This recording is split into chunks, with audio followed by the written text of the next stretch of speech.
It has been more than 6 years since Colorado voted to legalize marijuana, and yet our lawmakers admit we still don't know how to verify if someone is too high to drive. And today they killed a bill that would have thrown out the current standard, but only because they're not sure that solution is any better than the one they already have. So tonight, Denver 7's Jennifer Kovaleski is going 360 on our current marijuana DUI law and the lack of science supporting it.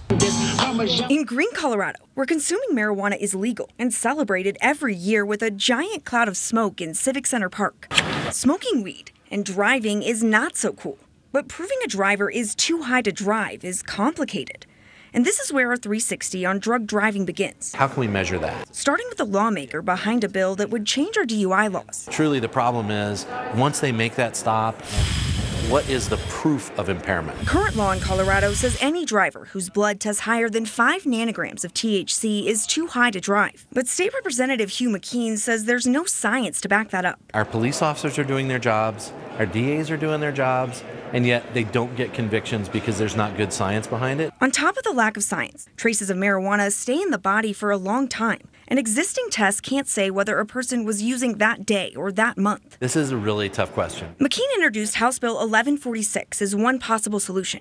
It would throw out the 5 nanogram threshold and give law enforcement full discretion to decide if a driver is impaired, using roadside sobriety tests, combined with any presence of a drug in their system. McKean believes until the science catches up, this is a way to address the problem now. Exactly what we trust our officers with right now today. We trust them to go and be patrolling and paying attention to the way people are driving and to make that traffic contact with that driver. But opponents of the bill came out screaming, which is why McKean says they already killed it. We call it postponed indefinitely, which is a really nice way of saying we hope a gentle death, but it never really is. The whole thing was just terrible. Larissa Bolivar runs the Cannabis Consumers Coalition. From her perspective, this bill was nothing short of a social justice nightmare and says could lead to profiling of minorities. Would give way too much power to law enforcement when they have a history here in this state and in this city of abusing that power. Sorry. Chad Britton and his family have experienced the pain of losing someone because of a drug driver. 4 or 5 other kids in the car with him, and they were all using as well.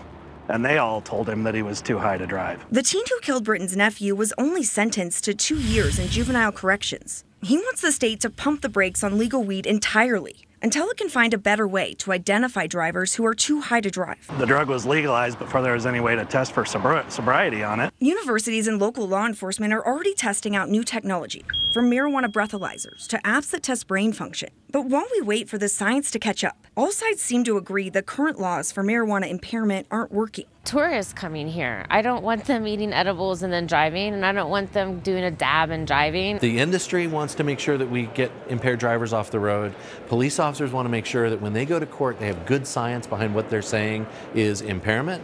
And so all of those things led to this bill, but this bill isn't quite it. Jennifer Kovaleski, Denver 7.